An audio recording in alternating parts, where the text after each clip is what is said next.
Peshawar airport इस वक्त मैदान जंग बन गया जब पाकिस्तान तहरीक इंसाफ के रहनुमा सुहेल अफरीदी के इस्तकबाल के लिए जमा होने वाले कारकुनान किसी बात पर आपस में ही उलझ पड़े। खुशी के मौके पर होने वाली इस बदमज़गी ने एयरपोर्ट पर मौजूद मुसाफिरों में भी खौफो हिरास फैला दिया। ऐनी शाहिदीन के मुताबिक सुहेल अफरीदी की आमद पर नारेबाजी के दौरान कारकुनों के दो ग्रुपों में तल्ख कलामी हुई, जो देखते ही देखते बाकायदा लड़ाई में तब्दील हो गई। मुश्तल कारकुनों ने एक दूसरे पर घोंसों और लातों का आजादाना इस्तेमाल किया, जबकि एयरपोर्ट लाउंज में मौजूद दीगर अफराद बीच बचाव करवाते रहे। एयरपोर्ट पर तैनात सिक्योरिटी एहलकारों ने सूरत हाल को बिगड़ते देखकर फौरी मदाखलत की और हंगामा आराई करने वाले दोनों झगड़ालू कारकुनान को हिरासत में ले लिया। सिक्योरिटी हकाम का कहना है कि एयरपोर्ट जैसी हसास जगह पर इस तरह का गैर जिम्मेदाराना रवैया किसी सूरत काबिल कबूल नहीं है और कानून के मुताबिक कार्रवाई अमल में लाई जाएगी।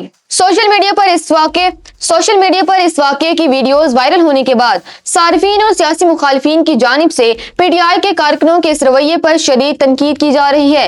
नाकिदीन का कहना है कि सियासी नज़्म ज़ब्त की कमी की वजह से कारकुनान अक्सर इस तरह की गैर महज़ब हरकतों का मुजाहिरा करते हैं, जिससे पार्टी की साख मुतासिर होती है।